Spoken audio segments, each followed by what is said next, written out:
Dan pada hari ini kita akan teruskan, boleh nampak tak skrin ni?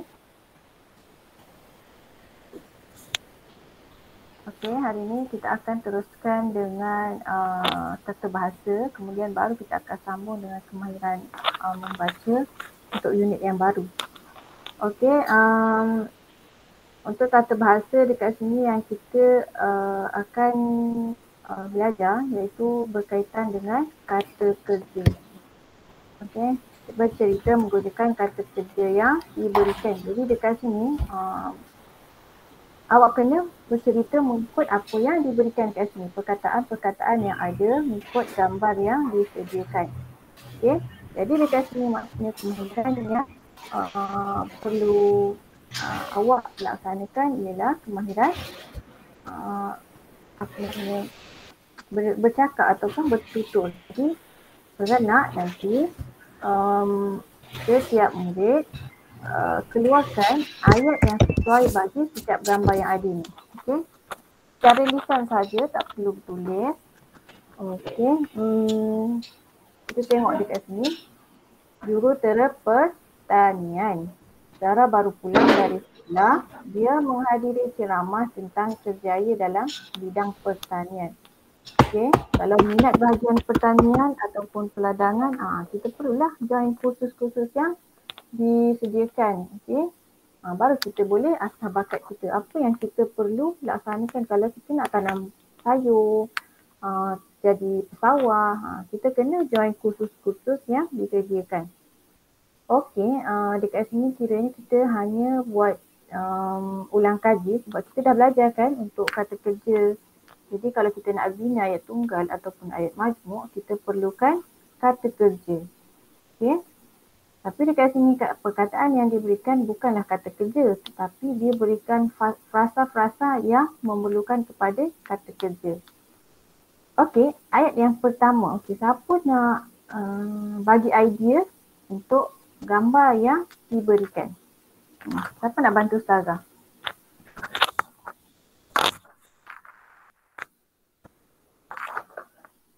Okay, mudah je. Fikir, awak tengok dekat sini. Gambar ni awak umpamakan awak yang melaksanakan. Contoh, awak kan hari-hari pergi sekolah kan, kalau kita tak PDPR ni, awak bawa beg. Okay, ni ada istilah pulang. Jadi apa yang kita nak cakap dalam gambar tu? Okay. Ustazah. Ya? Saya nak. Okay, Syakir boleh cuba? Aisyah baru pulang daripada sekolah. Daripada sekolah. Okey, Ustazah up dekat message ya. Okey,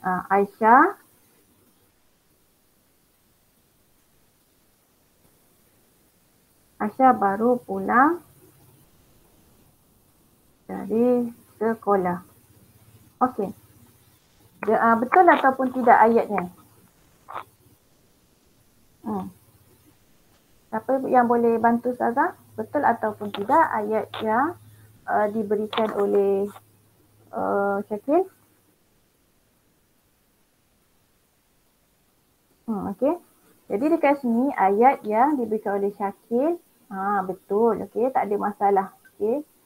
Aisyah baru pulang dari sekolah. Okey, pulang kata kerja yang tidak memerlukan kepada objek. Letak. Jadi pulang, tak ada benda yang dia nak letak sebagai objeknya. Okay. Kemudian ayat yang kedua, gambar yang kedua, siapa yang nak bagi idea? Saya. Betul. Okey. Adwa?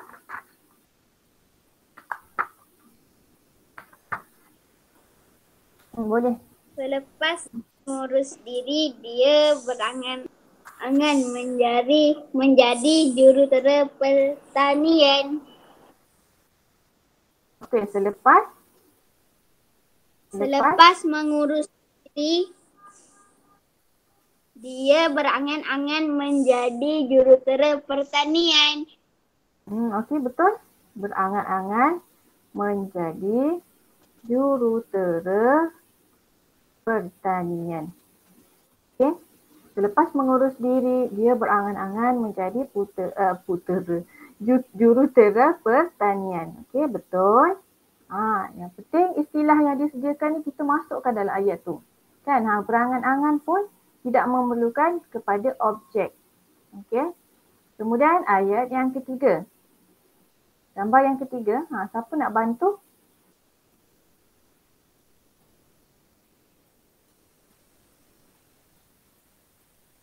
Izzah?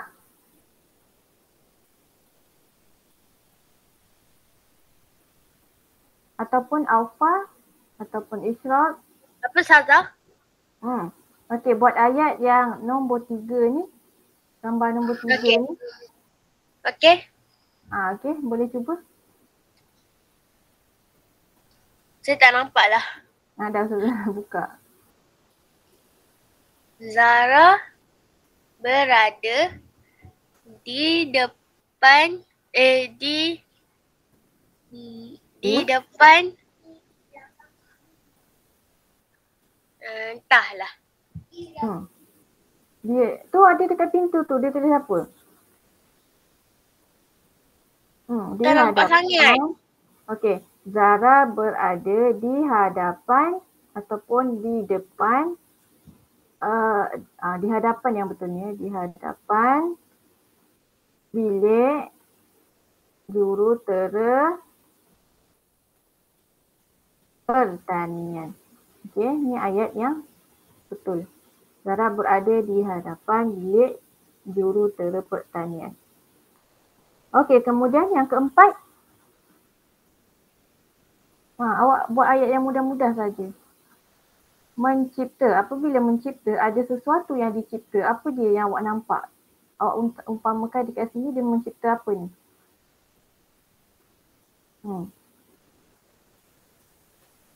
Okay. Boleh cuba tak apa. Ustazah tak marah kalau salah.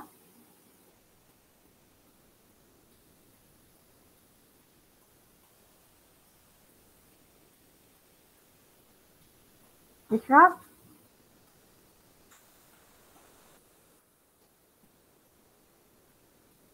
Okey, Ustazah buat ayat dia.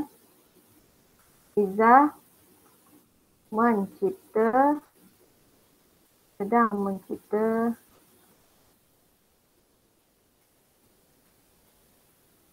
formula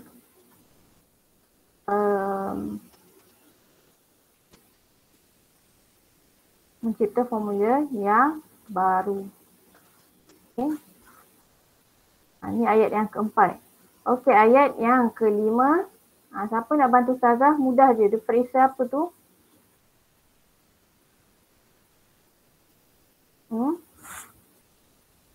Kalau Ustazah ni ada orang ke tak ni? Ada. Alfa. Okey, cuba Alfa. Ustazah, kena salin ke?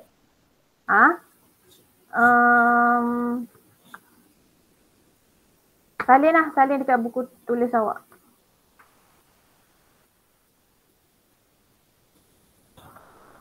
Salin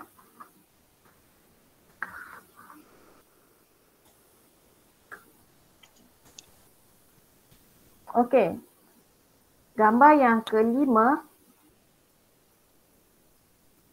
Aufa sedang memeriksa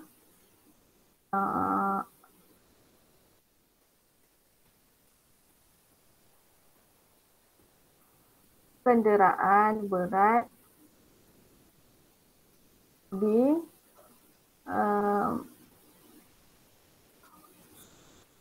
gudang ataupun Aufa sedang memeriksa kenderaan berat di premis. Okey.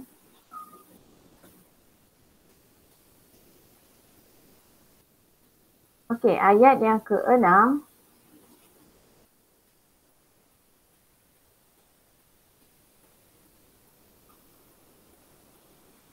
Siapa nak bantu Ustazah untuk ayat yang ke-6 tu? Dia ada 2 frasa yang diberikan kat situ.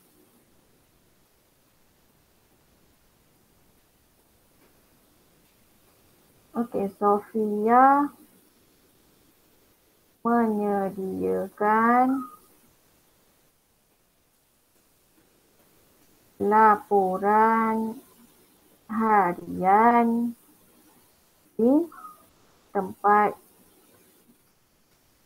semaian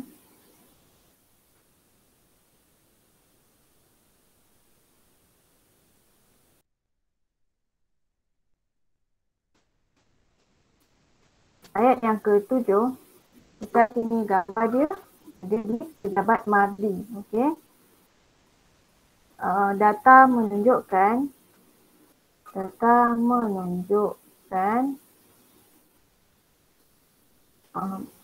okey. Wan Ani membentangkan graf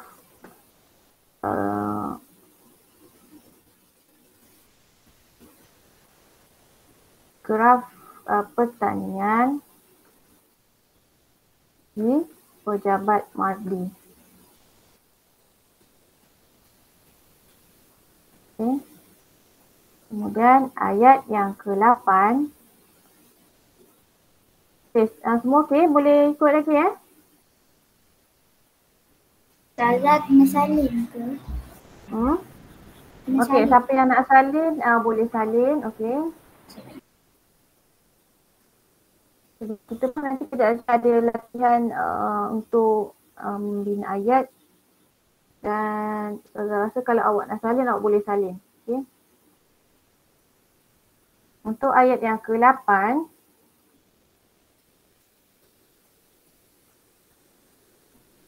Okey, siapa yang boleh bagi ayat idea untuk ayat yang ke-8 ni?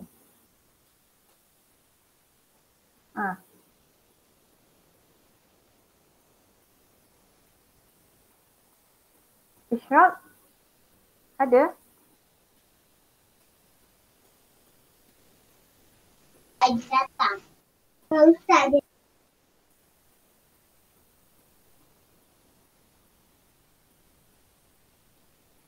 Okey. Ayat yang ke-8. Zara tersegar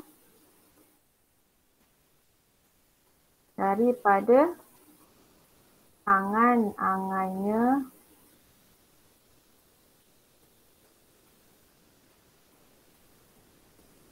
sebentar tadi. Okey. Ini sedikit sebanyak ayat-ayat yang awak boleh berikan untuk gambar-gambar ni. Okey, kita ikut turutan daripada 1 hingga ke 8. Okay, jawapannya boleh tengok daripada komen ataupun mesej yang Ustazah dah sediakan jawapannya.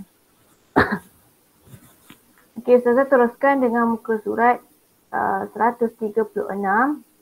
Okey, dekat sini ada proses bagaimana kita nak mencipta tepung kulit pisang. Okey, macam mana tu bunyi ni? Kita pun tak pernah nampak kan, betul tak? Tepung tu dibuat daripada kulit pisang. Okey, Zara membaca surat khabar tentang penghasilan tepung daripada kulit pisang. Okey, dekat sini ada proses. Jadi Ustazah nak proses ni awak yang sebutkan. Okey, dekat sini ada ruang kosong. Okey, ruang kosong yang mana kita perlu isi jawapan dia kan. Jadi Ustazah akan panggil awak untuk sebutkan satu persatu. Okey, yang pertama, proses yang pertama, kulit pisang dibersihkan bagi membuang kotoran. Okay, tak kisah pisang apa, tapi ia mesti daripada pisang. Okay. Kalau kulit durian keras kan, takkan kita nak buat tepung pula. Okay, kita guna kulit pisang, kita bersihkan dan kita lalukan dekat air macam ni. Okay, takungkan dekat air bagi hilang kotoran tu betul-betul. Jadi jangan ada semut ataupun habuk ataupun sampah yang terselit-selit dekat pisang ni. Okey, yang kedua, siapa nak bagi idea kat situ? Saya. Ishraq. Okey, Ishraq boleh? Kulit pisang dipotong daripada isinya. Ya betul. Okey. Jadi kalau kita nak hasilkan tepung ni, isi pisang tu kita asingkan. Okay, kalau awak nak buat pisang goreng ke, awak nak buat cikodok ke, boleh. Okay, jadi kulit dia tu jangan buang. Kulit tu awak buat buat tepung tadi. Okay, pastikan lepas awak asingkan kulit tu, awak cuci semula. Okay, kita tak tahu, kita dah pegang tu kan tiba-tiba ada lagi kuman. Okay. Okay, proses yang ketiga. Siapa nak bagi Ustazah? Saya. Ishraq lagi. Okey. Tak apalah, Ishraq boleh. Kulit pisang dimasukkan di dalam mesin pengering. Yang nombor 3 ni, Ishraq. Okey, tak apa. Kulit pisang.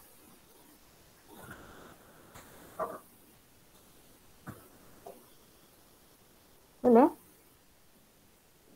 Kulit pisang digaul ke dalam air panas dan garam. Ya, okey. Dekat sini kurang tepat kalau kita guna istilah digaul. Okay. Kalau digaul tu, gaul tu tanpa ada apa-apa kan.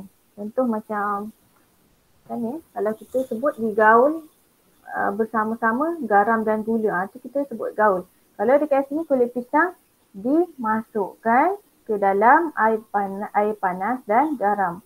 Maksudnya dekat bekas dalam besen tu ataupun bekas yang ada tu dah ada air panas dan juga garam, yang mana pisang tu dimasukkan dalam tu. Okay? Jadi nanti bila dah beberapa minit tu baru diangkat daripada air tu. Air tu kita tak gunalah maksudnya.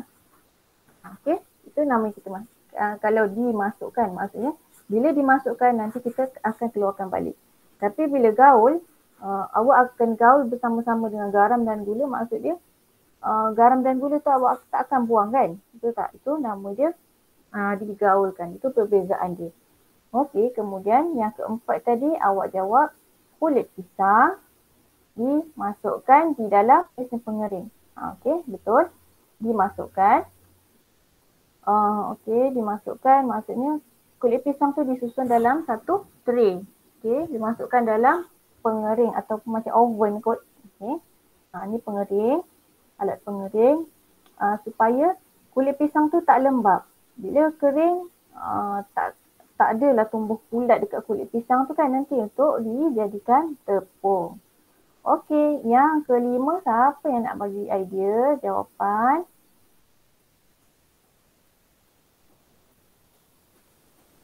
Ishraq lagi ke? Cik Ishraq boleh? Saya. Ada dua, okey. Yang keberapa? Yang kelima.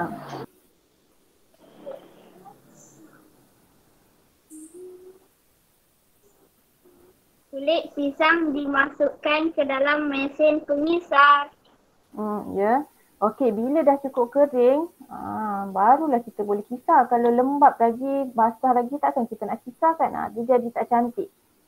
Dia tak akan jadi macam tepung. Dia akan bergumpal-gumpal kalau lembab lagi. Okey, kulit pisang dimasukkan ke dalam pengisar. Mesin pengisar supaya hancur dan halus. Okey, bila dah kisar, kita bolehlah ayak. Okey, ataupun kita dalam bahasa Melayu apa ya? Mengayak kalau tak silap Ustazah, yang masukkan dalam jaring-jaring supaya dia tinggal yang kasar ke atas, yang halus kat bawah kan. Kemudian yang keenam, siapa nak? Saya. Okey, Aufa.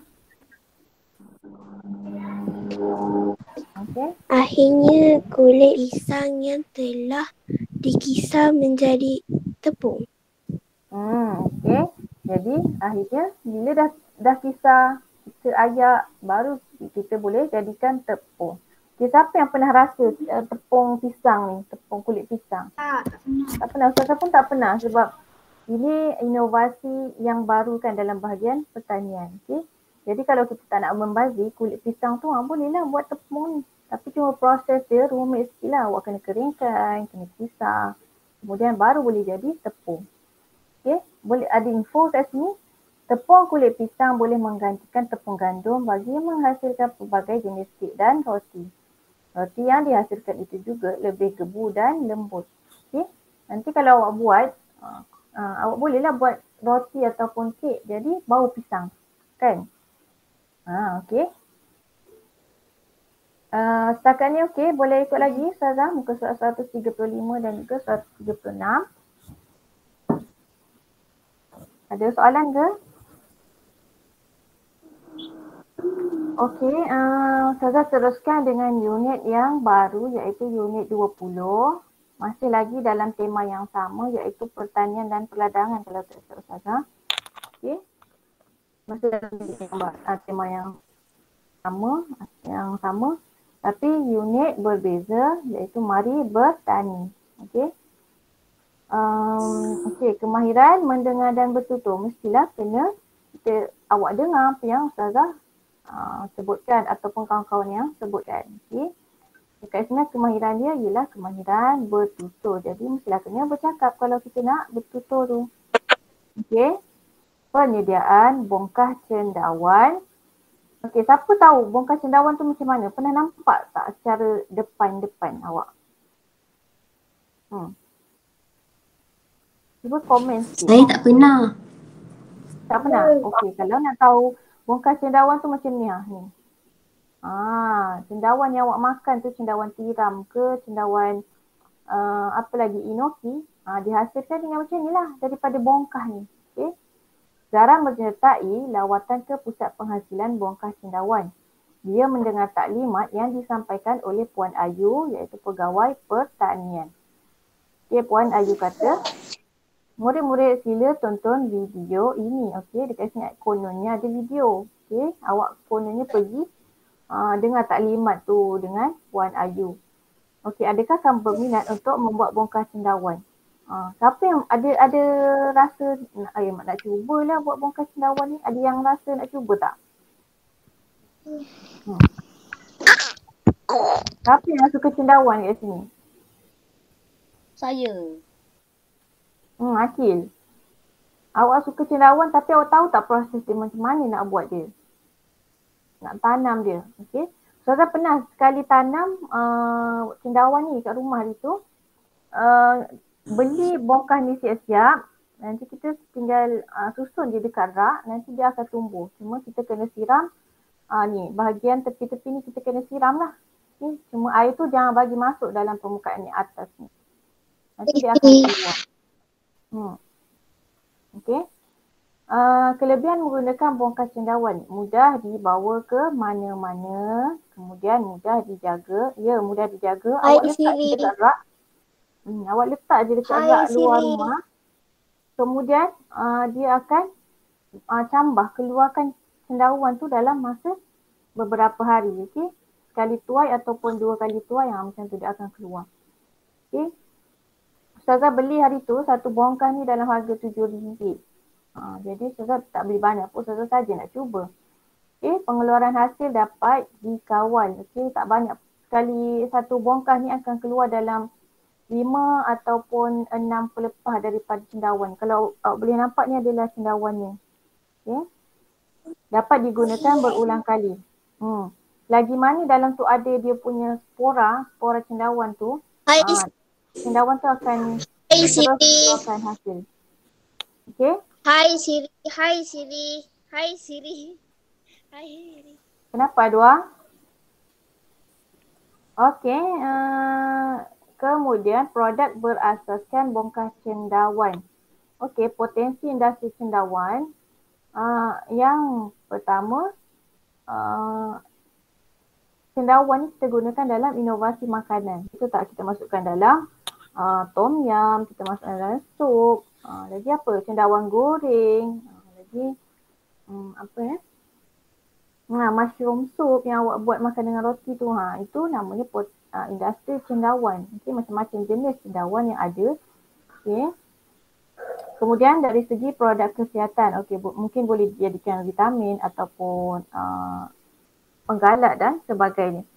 Jus cendawan. Ustazah tak pernah rasa untuk jus cendawan ni, tapi mungkin ada inovasinya.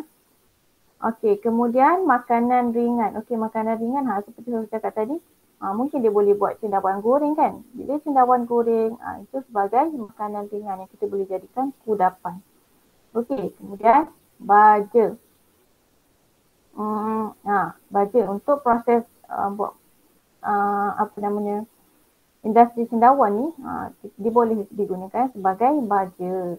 Okey. Kemudian di sini ada cara membuat penggalak tumbuhan. Okey, siapa nak baca untuk Ustazah?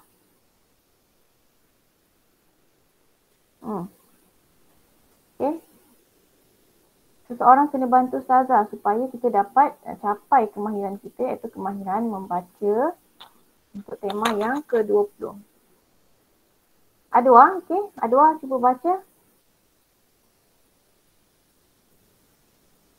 Ataupun Ishraq.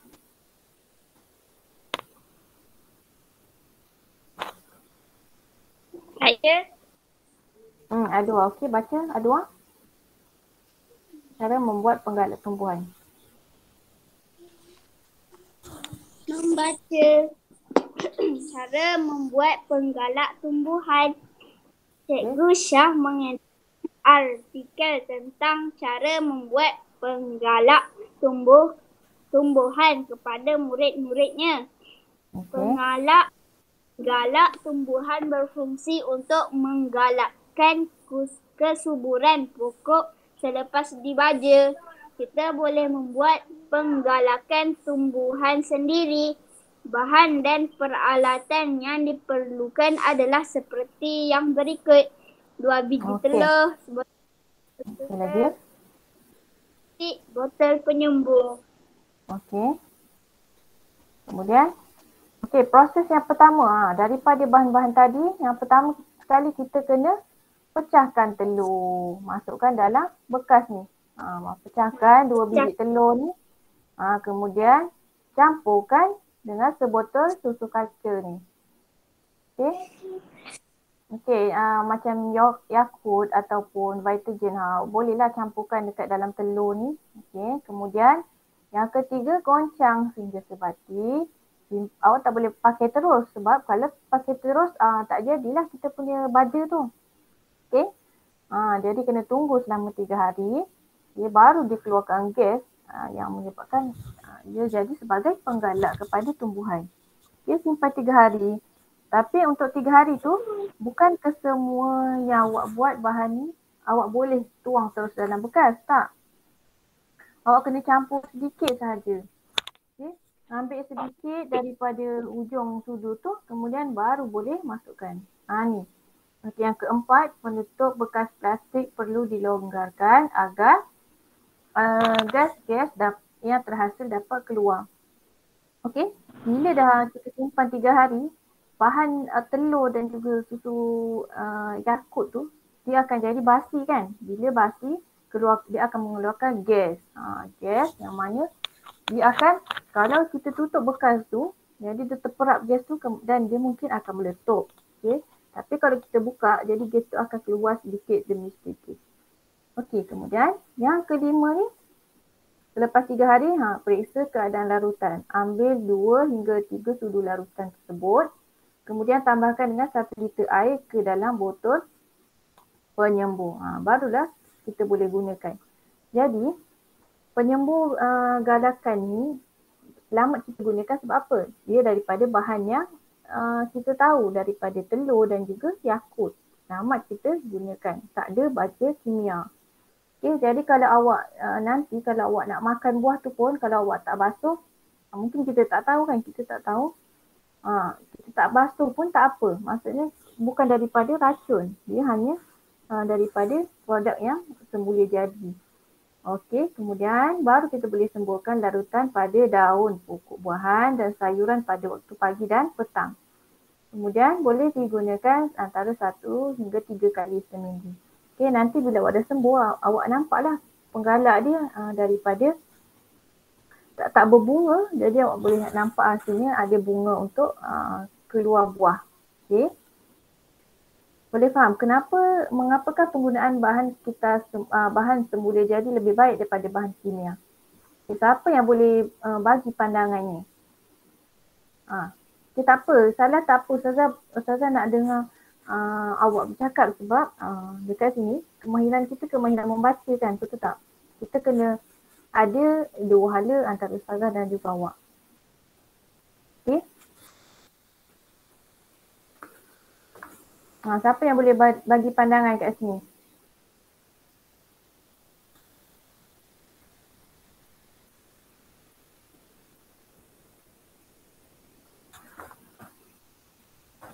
Okey, tak apalah, ustazah teruskan kepada kemahiran menulis ni ustazah akan teruskan nanti. Tapi hari ni ustazah akan pergi ke sedikit latihan.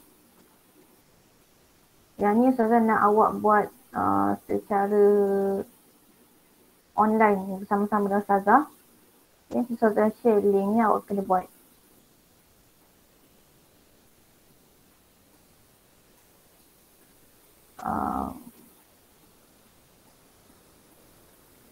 Okey, dekat sini ada link, awak boleh mula menjawab. Okay, cuba jawab berdasarkan apa yang dikeluarkan daripada live worksheet ni. Okay.